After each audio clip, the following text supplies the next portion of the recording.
Hello friends, आज की video में हम बात करेंगे सीडीपी के सबसे इम्पोर्टेंट टॉपिक के बारे में, वृद्धि एवं विकास, ग्रोथ एंड डेवलपमेंट। आज के टॉपिक में हम कवर करेंगे वृद्धि और विकास में अंतर क्या होता है, the difference between growth and development, और आगे हम पढ़ेंगे जो सबसे इम्पोर्टेंट आपका सिद्धांत है वृद्धि और विकास के चैप्टर में, पियाजे का संज्ञानवाद का सिद्धांत, उसे हम जल्दी कवर करेंगे। उससे आपके एग्जाम में 1 से 2 नंबर के क्वेश्चंस आते ही आते हैं। तो चलिए शुरू करते हैं आज का टॉपिक। सबसे पहले हम पढ़ेंगे ग्रोथ एंड डेवलपमेंट में डिफरेंस क्या होता है, वृद्धि और विकास में क्या डिफरेंस होता है। सबसे पहले हम यहाँ पर समझेंगे वृद्धि और अभिवृद्धि एक ही चीज़ है। कभी कभी आपके एग्जाम में अभिवृद्धि भी लिख के आएगा, कभी वृद्धि, तो हमें कंफ्यूज नहीं होना है, दोनों सेम ही चीज़ है, वृद्धि और अभिवृद्धि। ठीक है, अब हम शुरू करते हैं वृद्धि और विकास में डिफरेंस। सबसे पहले जो वृद्धि होती है वह उसका स्वरूप सिर्फ बाह्य होता है, वह बाह्य पक्ष को ही कवर करती है, जबकि विकास होता है वह आंतरिक पक्ष को भी कवर करता है। नेक्स्ट, वृद्धि है वह कुछ समय बाद आके रुक जाती है, एक पॉइंट पर आके वह स्टॉप हो जाती है, जबकि विकास आपका जीवन पर्यंत चलता है। इसका एग्जाम्पल, वृद्धि जैसे आपकी हाइट है 10-11 साल 17 साल तक बढ़ती है, फिर उसके बाद कम हो जाती है। और जब आपका विकास है वह जीवन पर्यंत चलता है, जैसे आपका मानसिक विकास है, हम जिंदगी भर कुछ ना कुछ सीखते ही रहते हैं। आध्यात्मिक विकास है, हमारी धर्म में रुचि हो जाती है तो हम अध्यात्म की ओर बढ़ जाते हैं।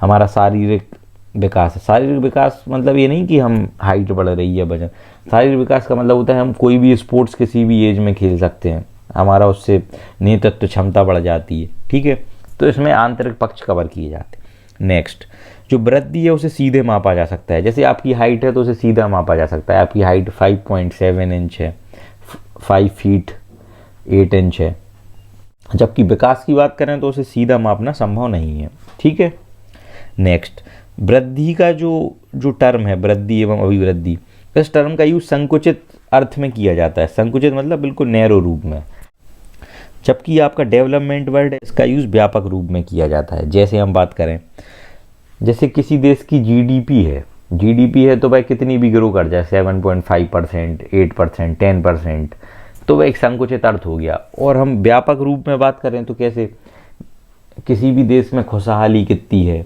उसमें कुपोषण के कितने लोग हैं, गरीबी रेखा के नीचे कितने लोग हैं, साक्षरता दर कितनी बढ़ रही है, तो इसका अर्थ व्यापक रूप में किया जाता है।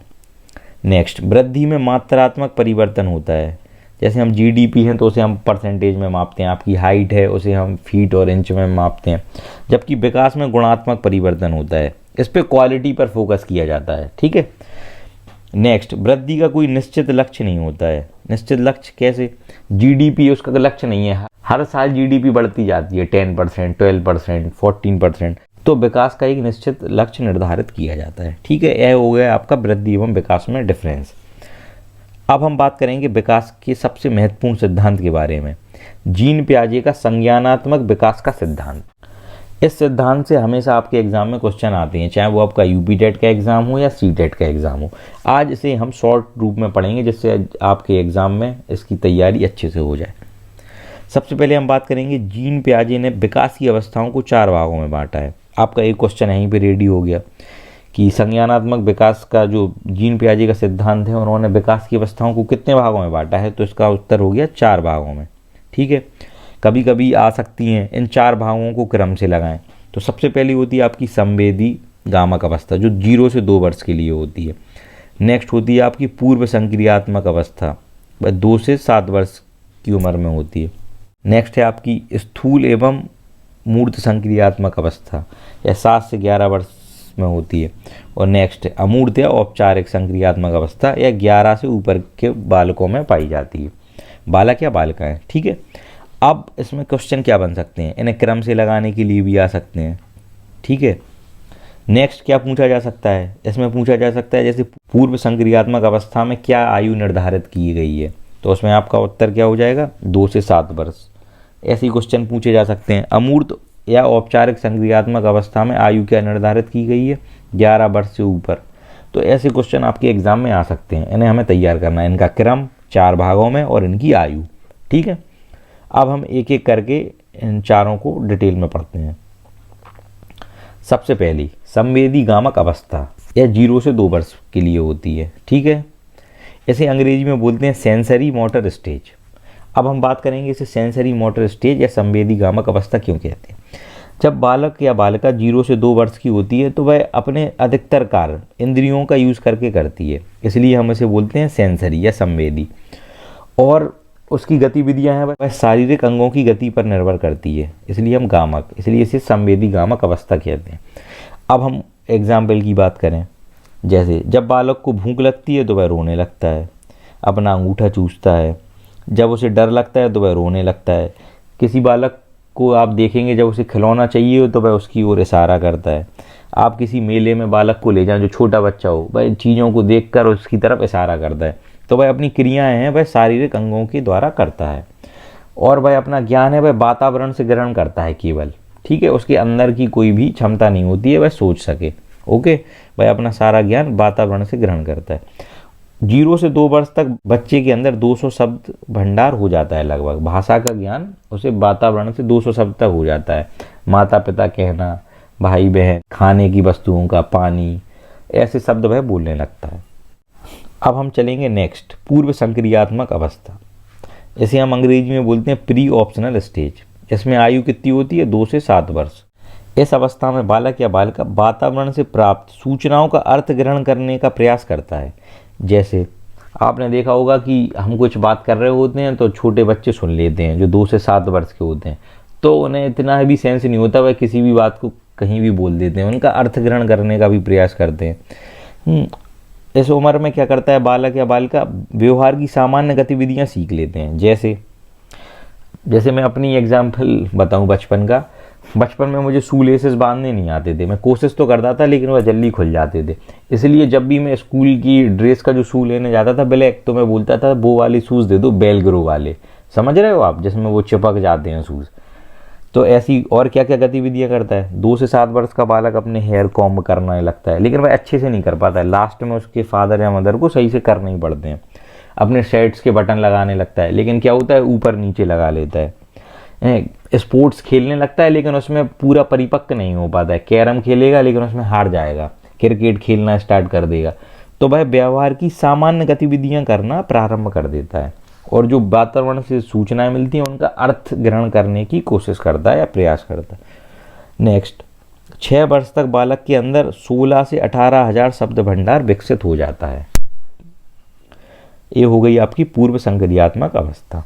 नेक्स्ट है आपकी स्थूल या मूर्त संक्रियात्मक अवस्था। इसके नाम में ही दिख रहा है मूर्त और स्थूल शब्द आ गया है। Concrete operational stage. इसकी उम्र कितनी बताइए जीन पियाजे ने? 7 से 11 वर्ष, ठीक। अब जैसे ही इसके नाम से हमें पता चलता है स्थूल या मूर्त, इसका मतलब है वातावरण में उपलब्ध मूर्त वस्तुओं को समझने लगता है।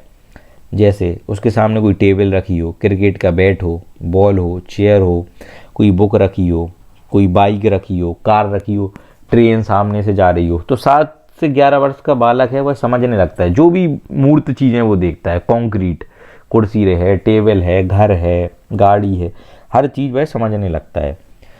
11 वर्ष तक की आयु तक भाषा का पूर्ण विकास हो जाता है, ठीक है। और बालक तार्किक चिंतन करने लगता है, मतलब उसकी रीजनिंग विकसित हो जाती है। मैथ्स के क्वेश्चन सॉल्व करना, रीजनिंग करना, इतना विकास बालक का हो जाता है। अब आपके एग्जाम में कैसे क्वेश्चन इसमें पूछे जा सकते हैं?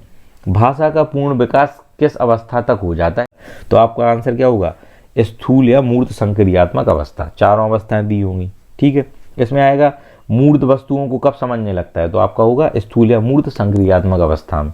ऐसे क्वेश्चन आपके एग्जाम में आते हैं। अब नेक्स्ट है और लास्ट, अमूर्त या औपचारिक संक्रियात्मक अवस्था। आप नाम से कंफ्यूज ना हो, या तो अमूर्त संक्रियात्मक अवस्था एग्जाम में आ सकता है या औपचारिक संक्रियात्मक अवस्था एग्जाम में आ सकता है, ठीक है। इसको अंग्रेजी में कहते हैं फॉर्मल ऑपरेशनल स्टेज। इसमें आयु होती है 11 वर्ष से ऊपर के बालक या बालिकाएं। बालक की चिंतन शक्ति सर्वाधिक होती है इस स्टेज में, क्योंकि बालक परिपक्व हो जाता है 11 वर्ष तक होते होते। 11 वर्ष के ऊपर की है स्टेज। अपनी नैतिकता और आदर्श के बारे में सोचने लगता है। आपने देखा हो बचपन में हम कहते थे कि सचिन तेंदुलकर हमारा फेवरेट है या अब्दुल कलाम हमारे फेवरेट हैं, अटल बिहारी वाजपेयी। तो बालक एक आदर्श प्रतिमान बना लेता है कि हमें ऐसा बनना है, नैतिक विचार उसके मन में आने लगते हैं, उसकी चिंतन शक्ति बढ़ जाती है, ऐसी चीज़ों को भी सोचने लगता है जो उसके सामने नहीं है। पहले वो कहाँ सोच रहा था, जो मूर्त रूप में थी, लेकिन अब वह अमूर्त चीज़ों के बारे में सोचने लगा है। बालक तथ्यों को समझकर उनका विश्लेषण करने लगता है, वह सही गलत की पहचान भी सीख जाता है। इसलिए हम कहते हैं, आपने घर में सुना होगा बोल कि बड़े हो गए लेकिन अभी सही गलत की पहचान नहीं है। एंड सबसे लास्ट में स्वयं की आलोचना करने लगता है, अपने बारे में भी वह समझने लगता है, अपने दोस्त चयन करने में भी वह समझने लगता है कि कौन सही इंसान है और कौन गलत है। ये सोच उसकी धीरे धीरे विकसित होने लगती है। अगर आप CDP और UP टेट सुपर टेट के बेस्ट नोट्स लेना चाहते हैं तो आपकी स्क्रीन पर एक नंबर दिखाई दे रहा होगा, आप उसका व्हाट्सएप कर सकते हैं। और जो मैं पढ़ा रहा हूँ इसके नोट्स आप एक जगह पूरा संकलित रूप में लेना चाहते हैं तो आप इस नंबर पर व्हाट्सएप कर सकते हैं। Thank you so much guys, all the best.